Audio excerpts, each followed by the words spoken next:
नमस्कार, मैं हूं साक्षी बडोला और आप देख रहे हैं एमसीबीपी डिपार्टमेंट चैनल। कहते हैं रघुकुल रीत सदा चली आई, प्राण जाए पर वचन न जाए। ऐसा ही एक वचन आज हमने अपने आप से किया था कि आपके लिए लेकर आएंगे 22 जनवरी यानी राम मंदिर के श्री विग्रह के प्राण प्रतिष्ठा पर एक खास प्रोग्राम।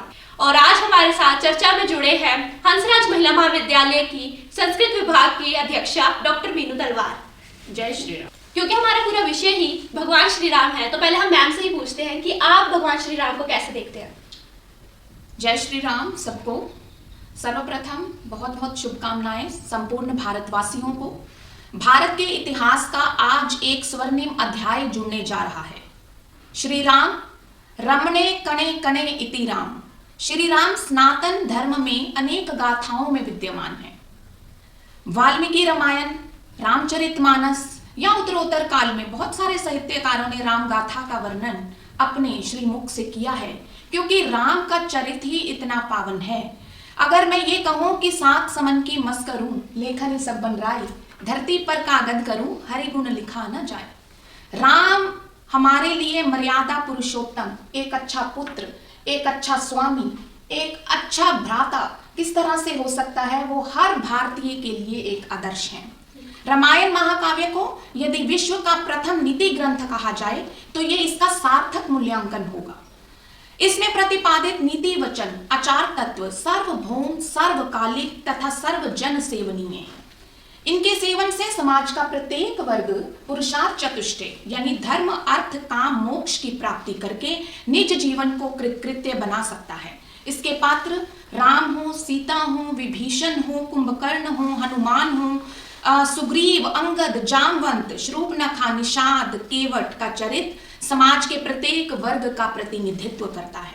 न केवल सामाजिक सदाचार अपितु आध्यात्मिक, नीति, दार्शनिक, राजनीति के ऐसे उत्कृष्ट उदाहरण रामायण काव्य प्रस्तुत करता है कि इसकी सर्वोत्कृष्टता सर्वथा सिद्ध होती है। वाल्मीकि ने रामायण में राम को नायक बनाकर वेदों में जो वर्णित मूल्य हैं उनका संपूर्ण रूप से पुनः स्थापना की है। यदि हम रामायण पर एक दृष्टि डालें तो रामायण का प्रत्येक कांड हमें एक शिक्षा देता है।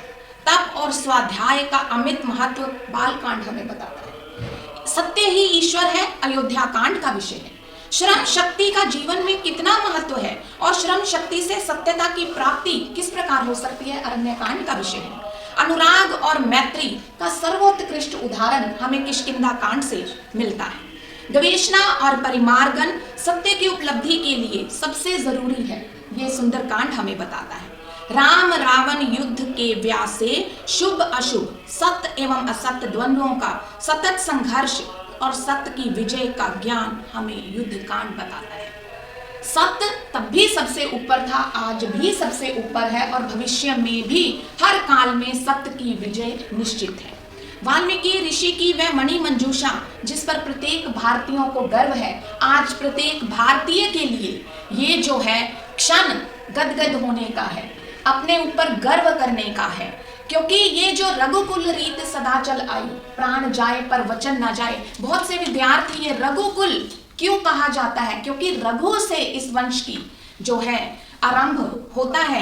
रघु हुए, कुकुस्त हुए, भागीरथ, दिलीप, अंशुमन, शंख, सुदर्शन, अग्नि, श्रीग्रंभ, मरु, प्रशु, श्रुक, अंब, ययाति, नभाग, अज, ये इतनी वीरों की गाथा है जो कि राम हमारे नर से नारायण का सफर अगर हम कहें कि किस तरह का हो सकता है तो ये रामायण हमें बताती है।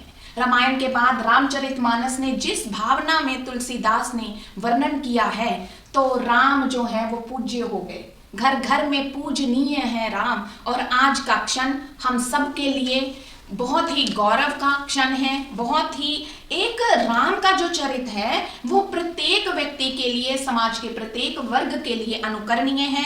हमें सदा उन आदर्शों और मर्यादाओं का पालन करना चाहिए और भारत के स्वर्णिम भविष्य में अपनी पहल अवश्य करनी चाहिए। संस्कृत में सिर्फ एक श्लोक में रामायण की पूरी गाथा का वर्णन किया गया है और संपूर्ण रामायण को एक ही श्लोक में बता दिया गया। तो मैं आप सबके साथ ये साझा करना चाहती हूँ। आदो राम तपोवनादिगमनम हत्वा मृग कांचनम विदेहि हरणम जटायु मरणम सुग्रीव संभाषणम बाली निर्दलनम समुद्र संतरणम लंकापुरी दहनम पश्चात रावण कुंभकर्ण हननम इत्तद्दि रामायण। तो संपूर्ण रामायण का पाठ एक श्लोक में बता दिया गया। बहुत सारे कवियों ने राम को चरित नायक बनाकर अपने आप को इतिहास में अमर कर लिया।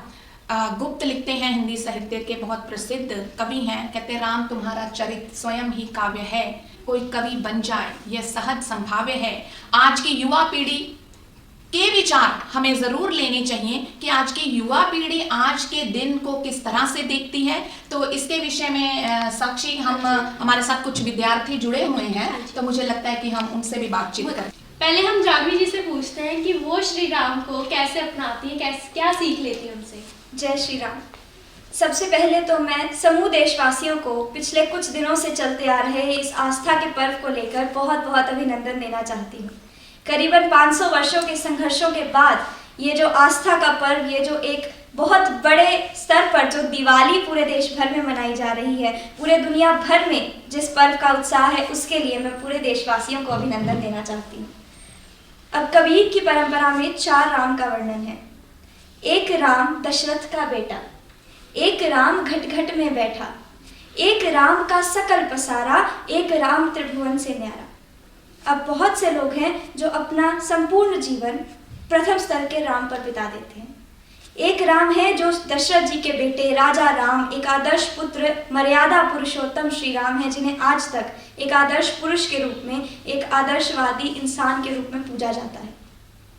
एक राम है जिनका हर इंसान में, हर व्यक्ति में, हर वस्तु में, कण कण में वास है। एक राम है जिनके कारण आप जो भी देख रहे हैं, सकल में जिनका पसारा है, जो हर जगह जो आपको दिख रहा है वो जिनके कारण है। और एक राम ऐसे हैं जिनकी लीला, जिनका गरिमा, जिनकी इतनी बड़ी है कि उन्हें जुबान पर भी नहीं लाया जा सकता। कहा जाता है कि जाकी रही भावना जैसी, प्रभु मूरत देखी तिन तैसी। अब जिसकी जैसी भावना हो वो प्रभु को उसी रूप में देखते हैं, उसी रूप में पूजते हैं। अब यदि मुझसे पूछा जाए तो मैं श्री राम को स्थित प्रज्ञता और स्थिरता की मूर्ति के रूप में देखती हूँ। एक रात वो राजा राम थे और अगली सुबह वनवासी हो गए, किंतु उस परिस्थिति में भी उनके चेहरे की जो मुस्कान है वो वैसी की वैसी ही रही। जो मुस्कान राजा राम के चेहरे पर थी, जो मुस्कान अयोध्या के राजा के चेहरे पर थी, वही मुस्कान वनों में भटकते हुए, वनों में अपने भाई और अपनी पत्नी के साथ भटकते हुए वनवासी श्री राम में भी थी।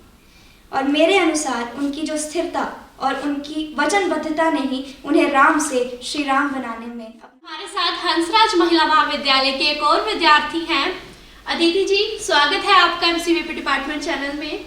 आपसे भी मैं यही पूछना चाहूंगी कि आप श्री राम को कैसे मानती हैं और कैसे पूजती हैं। सभी को जय श्री राम। आज सबके लिए बहुत एक भावुक एक दिन है। आज प्रभु श्री राम लला की प्राण प्रतिष्ठा होने जा रही है। प्रभु रामलला की प्राण प्रतिष्ठा 500 वर्ष के संघर्ष के बाद होने जा रही है। आज राम राज्य के स्थापना की जो हम एक बात कहते हैं, तो आज राम राज्य के स्थापना का भी वो दिवस कह सकते हैं हम। प्रभु श्री राम केवल एक पात्र के रूप में नहीं, हमारे जीवन में प्रभु श्री राम एक प्राण रूपी हैं। कहते हैं ना, पूरे भारत के लिए प्रभु श्री राम एक भावना है, एक प्राण है। कहते हैं ना, रामायण में जब हम रामायण को यदि गीत स्वरूप में पिरोएं तो कहते हैं जम्बूद्वीपे भरतखंडे आर्यावर्ते भारतवर्ष, एक नगरी है विख्यात अयोध्या नाम की, यही जन्म भूमि है परम पूज्य प्रभु श्री राम की। आज का दिन सारे भारतवर्ष के सनातनियों और विश्व में जो भी राम भक्त हैं उन सब के लिए आज एक बहुत भावुक कर देने वाला दिन है। सभी के लिए प्रभु श्री राम एक प्राण स्वरूप, एक हमारे लिए एक प्राण स्वरूप है। कहते हैं प्रभु श्री राम से बड़ा प्रभु श्री राम का नाम है। महर्षि वाल्मीकि ने बड़े ही प्रेम से यह भाव कहा है। प्रभु श्री राम मर्यादा पुरुषोत्तम श्री राम कहते हैं प्रभु श्री राम का जन्म इस संसार में मर्यादा को स्थापित करने के लिए हुआ था। प्रभु श्री राम राजा राम भी हो सकते थे, परंतु प्रभु श्री राम ने एक बार मां के वचन देने पर वनवास ले लिया। प्रभु श्री राम ने मर्यादा पुरुषोत्तम श्री राम कहलाने के लिए 14 वर्ष का वनवास काटा। उन्होंने शबरी के झूठे बैर खाए, तो प्रभु श्री राम ने विभीषण का राज्याभिषेक भी किया जब वे लंका जीत गए। प्रभु श्री राम चाहते तो उन्होंने जहां भी विजय प्राप्त की वो उस राज्य को भी अपने अधीन कर सकते थे। प्रभु श्री राम हमें ये सिखाते हैं कि हमें हर जाति हर वर्ग के लोगों को हमेशा साथ रखना चाहिए। हमें जीवन में कभी राजपाट का लोभ नहीं करना चाहिए। प्रभु श्री राम और रामायण जो है वो हमें सिखाता है कि हमें अपने रिश्तों को ज्यादा महत्व देना चाहिए। भरत थे, वे भी राजा होने वाले थे, परंतु भरत ने राजा होना स्वीकार नहीं किया। वे वन में अपने भैया भ्राता राम के पास आए। उन्होंने भ्राता राम को कहा कि वे अयोध्या चले। जब प्रभु राम ने कहा कि ये वचन मेरे स्वर्गीय पिता श्री दशरथ जी का भी है, रघुकुल रीत सदा चली आई, प्राण जाई पर वचन न जाए। प्रभु श्री राम ने वन में से जाने के लिए इनकार कर दिया, तो भरत उनकी खड़ाऊ लेकर ही अयोध्या वापस लौट गए। भरत राज्य भी कर सकते थे, परंतु भरत ने प्रभु श्री राम की खड़ाऊ रखकर वहां उनके एक प्रतिनिधि के रूप में अयोध्या में अपना जीवन व्यतीत किया। देखिए अदिति, बहुत बड़ा त्याग है भाई का भाई के लिए। और जो राम का चरित्र है वो न केवल भारतीयों के लिए अपितु विश्व साहित्य में लगभग 300 रामायण लिखी गई हैं। दक्षिण में आप देख लीजिए, उत्तर में देख लीजिए कृतिवासी रामायण, कंब रामायण, बंगला रामायण। और आज विश्व में जो राम का स्वरूप है वो किस तरह से हमारे लिए वो पूजनीय है। आज के प्रसारण का लगभग 22 भाषाओं में, अगर मैं गलत नहीं हूं तो 22 भाषाओं में प्रसारण होने जा रहा है। आशा करती हूँ कि आपने इस चर्चा से ज़रूर कुछ ना कुछ सीखा होगा और उसे आप अपनी जीवन शैली में ज़रूर अपनाएंगे। और मैं अपने अतिथिगण का भी बहुत बहुत धन्यवाद करती हूँ कि उन्होंने इस चर्चा की शोभा बढ़ाई और हमारे ज्ञान को बढ़ाया। इसी के साथ आप सभी को जय सिया राम।